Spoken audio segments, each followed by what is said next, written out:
तो शुरू करते हैं। तो आज की क्लास में हम लोग कुछ इक्विवेलेंट कैपेसिटेंस के क्वेश्चन करेंगे। So let's start. Equivalent capacitance करेंगे।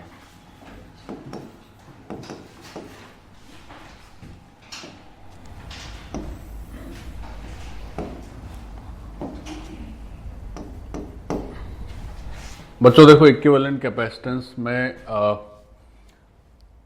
मतलब ये बहुत ही क्या कहेंगे, बड़ा इंपॉर्टेंट है ये पूरा पार्ट, क्योंकि जैसे आप कैपेसिटर में करते हैं इससे ही मिलता जुलता पूरा आपको जब आप करंट इलेक्ट्रिसिटी पढ़ते हो तो आपको रजिस्टर में भी करना पड़ता है। तो यहाँ सीख जाने से फिर वहाँ भी आपको इजी रहेगा। तो इक्विवेलेंट कैपेसिटेंस में एक बेसिक एक बार रिकैप कर लेते हैं कि एक तो कैपेसिटर का सीरीज कनेक्शन रहता है और एक जो होता है वो कैपेसिटर का पैरेलल कनेक्शन रहता है। वैसे ये सारी बातें हम ऑलरेडी कर चुके हैं, बट चूंकि अब इक्विवेलेंट कैपेसिटेंस के कुछ ठीक ठाक क्वेश्चन करेंगे तो सीरीज पैरेलल का एक ब्रीफ रिवीजन हो जाए हमारा। सीरीज कनेक्शन का मतलब क्या है, पैरेलल का मतलब क्या है।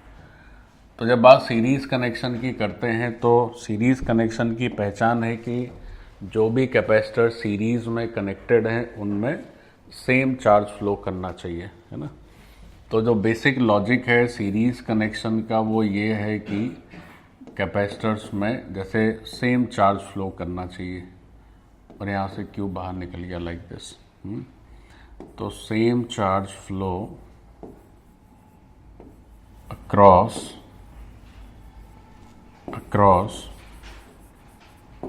all capacitors।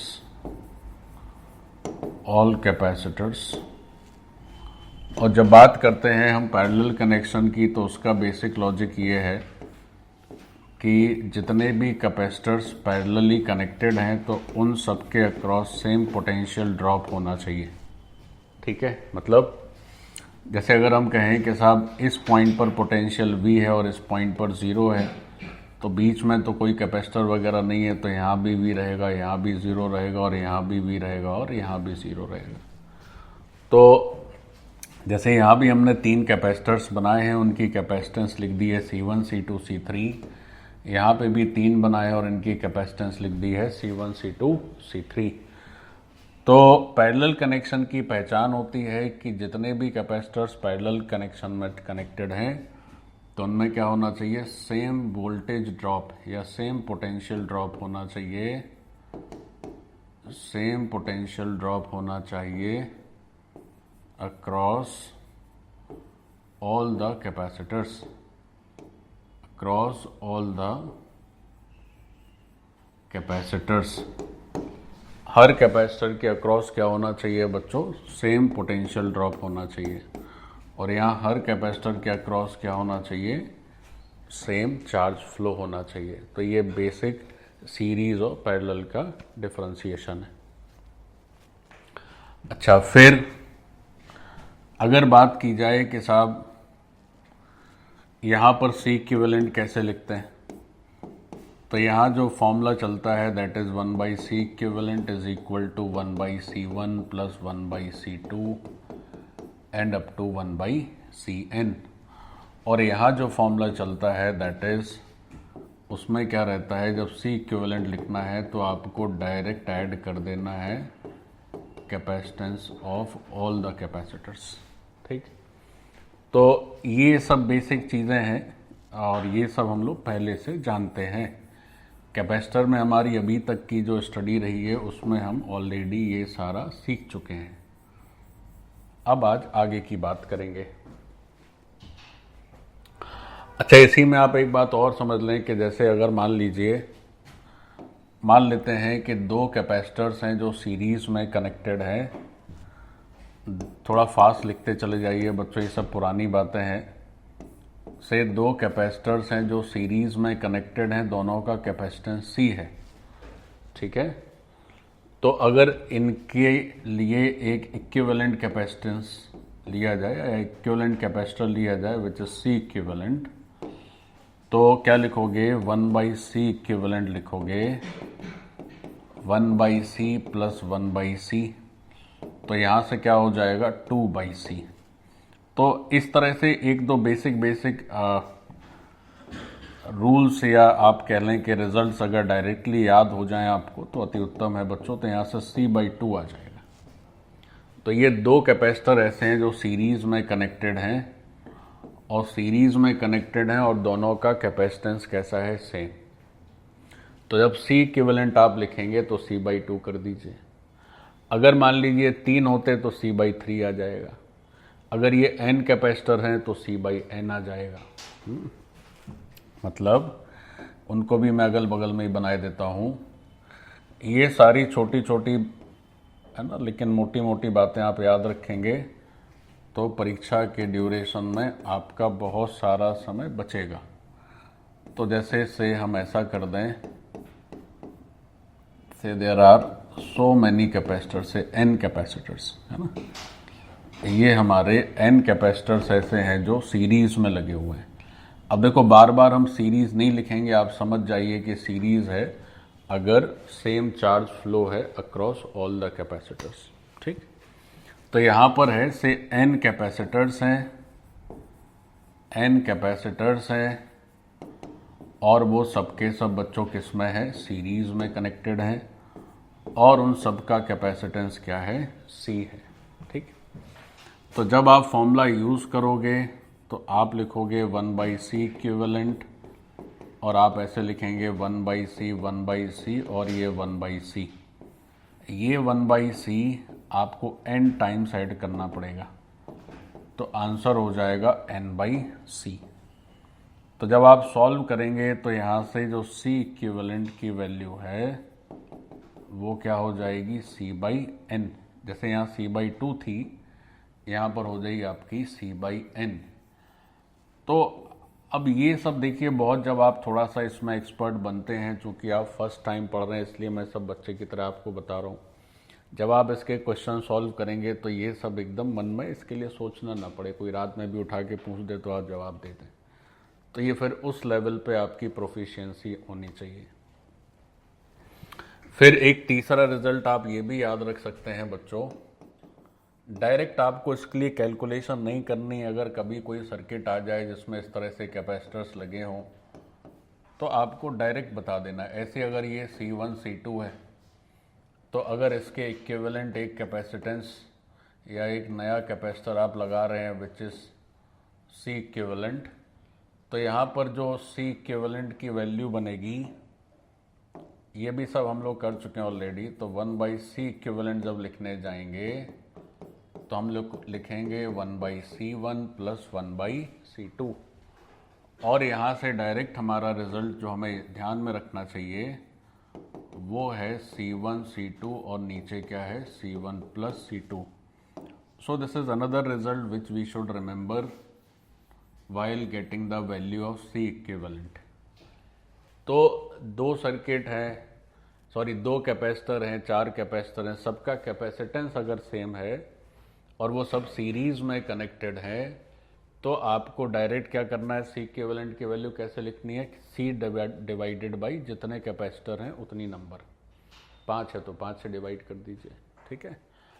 और ये भी आप ध्यान में रख लीजिए कि C इक्विवेलेंट हो जाएगा C1 C2 by C1 plus C2। तो ये सारे रूल्स डायरेक्टली रिजल्ट से याद रखने, रूल्स नहीं कहेंगे, ये सब बेसिक रिजल्ट्स हैं कैलकुलेशन के। तो आप क्या होगा कि जब रियल टाइम में आप एग्जाम देंगे तो you will save a lot of time. तो this is your C equivalent value.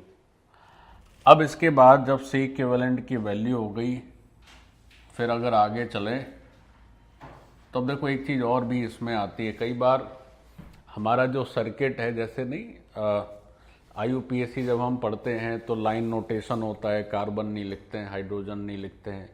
तो ऐसे बच्चों क्या होता है कि कैपेसिटर्स को भी थोड़ा सा शॉर्ट में रिप्रेजेंट कर देते हैं, कई दफ़ा पूरा कैपेसिटर नहीं बनाते हैं। कैसे, देखो बताते हैं। जैसे इसी सर्किट को देखें तो ये जो सर्किट है इसमें दो कैपेसिटर्स हैं C1 और C2, इनकी कैपेसिटेंस है। तो इसी को बनाने का एक और तरीका ऐसे हो सकता है। कैसे, देखो कैसे हो सकता है, ऐसा कर दें, ऐसा कर दें और ऐसा कर दें। ऐसे बना दिए, है ना। क्या किया हमने, ये चार्ज Q है और यहां से भी चार्ज Q निकल रहा है, तो हमने क्या किया कि पूरा दो अलग अलग कैपेसिटर बनाने की जगह इस तरह से 3 लाइंस खींच दी। तो 3 लाइंस खींचने का लॉजिक क्या है, देखो ये हमारा कैपेसिटर है C1 कैपेसिटेंस वाला और ये है C2 कैपेसिटेंस वाला। हम ऐसा इसलिए कर सकते हैं क्योंकि अगर ऐसे भी बना रहे हैं तो भी सेम ही चार्ज तो फ्लो हो रहा है क्रॉस द कैपेसिटर, तो सेम चार्ज फ्लो हो रहा है, तो ऐसा करने में कोई बुराई नहीं है। आप इसको एक और तरीके से भी सोच सकते हैं, बच्चों सीखो जरा गौर से। तुम इसको ऐसे सोचो कि इस प्लेट के अंदर वाले हिस्से पे प्लस Q चार्ज होगा, तो यहाँ अंदर वाले पे माइनस Q चार्ज हो जाएगा। थोड़ा सा मुझे बड़ा बनाना चाहिए, है ना। चलो मैं अलग से बना के दिखाता हूँ तुमको, थोड़ा बड़ा साइज का बनाता है। ये हम लोग अब कर रहे हैं कि हम लोग शॉर्ट में कैसे रिप्रेजेंट करते हैं मल्टीपल कैपेसिटर्स को, है ना, शॉर्ट फॉर्म में। तो वो रिप्रेजेंटेशन देख रहे हैं, देखो जरा गौर से।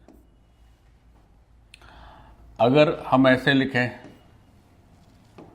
एक तो जो कन्वेंशनल रिप्रेजेंटेशन है जिसमें सारे कैपेसिटर्स को आप प्रॉपर वायर से अलग अलग कनेक्ट करके दिखाते हैं, ये वाला। तो इस कनेक्शन में क्या है, चूंकि both across both the capacitor same charge is flowing, तो ये C1 है, ये C2 है। बच्चों समझ लीजिए, इस प्लेट पे प्लस Q चार्ज है, इस पे माइनस Q, अगेन यहाँ प्लस Q और यहाँ पर क्या है, माइनस Q। अच्छा, ये चार्ज फेसिंग सरफेस पर है, जो इंटरनल सरफेसेस हैं कैपेसिटर के। अब देखो, इसमें हम थोड़ा सा अपना काम बचाने के चक्कर में इसको ऐसे बना देते हैं, लाइक दिस। तो ऐसा बनाने में क्या हो रहा है कि रियल में भी ऐसा स्ट्रक्चर अगर आप बनाएंगे तो आपकी प्लेट सेव हो जाएगी। जैसे अगर आप ऐसे बनाते हो तो आपको 4 प्लेट चाहिए, तो आप 2 अलग अलग कैपेसिटर बना पाएंगे।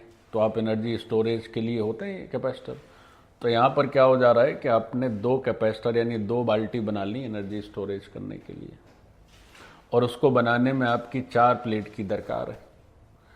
अब आप अगर इकोनॉमिकली इसको और अच्छे से बनाना चाहें तो फिर आप इस तरह से भी कर सकते हैं, बट आप कुछ ऐसा अरेंजमेंट कर दें कि बीच वाली प्लेट टिकी रहे, तो कैपेसिटर के बीच में कोई डाइइलेक्ट्रिक तो भर ही जाएगा। तो मान लेते हैं वो डाइइलेक्ट्रिक किसी मटेरियल का, ऐसे सिरेमिक है, तो एकदम टाइट सिरेमिक भर दीजिए कि वो बीच वाली प्लेट वो अटकी रहे, बीच में गिरे ना। बच्चों समझे कि नहीं। तो इस तरह से क्या होगा कि मान लीजिए यहाँ से चार्ज Q चला, बच्चों समझो ध्यान से, तो बाहर वाले सरफेस पे तो चार्ज रहता नहीं, सब अंदर ट्रांसफर हो जाता है, तो यहाँ माइनस Q हो गया। अब इस प्लेट में इनिशियली तो कोई चार्ज था नहीं, तो अगर इधर माइनस Q है तो इधर क्या हो जाएगा, प्लस Q, और इधर माइनस Q, और वो चार्ज बाहर निकल जाएगा ऐसे। तो ऐसा करने से क्या होगा कि हम प्लेट सेव कर सकते हैं, ठीक। तो plus Q minus Q plus Q minus Q, इसका कैपेसिटेंस हो गया C1 और इसका कैपेसिटेंस क्या हो गया, C2। तो ये भी 2 कैपेसिटर सीरीज में भी हैं और ये भी 2 कैपेसिटर सीरीज में भी हैं। तो आप दोनों तरीके से बना सकते हैं। 2 कैपेसिटर्स हैं इन सीरीज, ठीक। तो ऐसे भी हो सकता है, ऐसे भी हो सकता है, बट ये जो तरीका बनाने का है, ये जो अपना तरीका मैंने बताया, ऐसा करने से आप प्लेट में थोड़ा सा बचत कर सकते हैं। आप बच्चों प्लेट्स की बचत कर सकते हैं, ठीक। तो इस तरह से क्या होगा, यहां कम से कम 1 प्लेट की सेविंग हो जा रही है, 1 प्लेट सेविंग, और बहुत सारी प्लेटें बच जाएंगी अगर मान लीजिए आप ज़्यादा कैपेसिटर लगाना चाहते हैं। जैसे एक एग्जांपल लें, अगर हम एक एग्जांपल ले लिया जाए कि से n कैपेसिटर्स हैं और n कैपेसिटर हैं, सबको क्या करना है, सबको सीरीज में कनेक्ट कर देना है, ठीक है। तो ये n कैपेसिटर्स हो गए और सारे के सारे किस में हैं, सीरीज में है। तब तुम ये बताओ कि अगर ये n कैपेसिटर्स हैं बच्चों, तो कितने कैपेसिटर प्लेट की खपत है इस तरह से सर्किट ड्रॉ करने में? हर कैपेसिटर में 2 प्लेट की खपत होगी। तो n कैपेसिटर अगर सीरीज में दिख रहे हैं तो 2n प्लेट चाहिए अपने को, तब ये तैयार होगा। लेकिन अगर हम सेम इम्पैक्ट चाहें, सेम पैरामीटर का कैपेसिटर बनाना चाहें या सर्किट बनाना चाहें, लेकिन प्लेट हमारे पास कम है, तो काम चल जाएगा। कैसे? देखो जरा गौर से, देखो कैसे। ये एक कैपेसिटर हो गया, ये दूसरा हो गया, ये तीसरा हो गया, ये चौथा हो गया, ऐसे करते करते कर दीजिए आप। तो यहां भी n कैपेसिटर्स ही हैं, लेकिन प्लेट का खर्चा बच जाएगा, है ना। तो प्लेट का खर्चा बच जाएगा। पूछे साहब कितनी प्लेट बच जा रही है, कितनी प्लेट बच जा रही है? तो देखो कैसे तय करोगे। मान लेते हैं 3 कैपेसिटर होते, तो 3 कैपेसिटर में वैसे 6 प्लेट खर्च होती, अभी कितनी खर्च हो रही है? 4।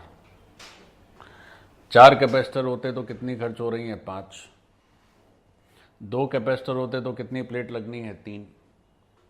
तो जितने कैपेसिटर हैं उससे एक ज़्यादा प्लेट लगनी है। आप सोचो, जैसे हमने कहा कि भाई देखो ये हमारा कैपेसिटर है से C1, ये है C2, ये है C3, ये है C4, 4 कैपेसिटर है।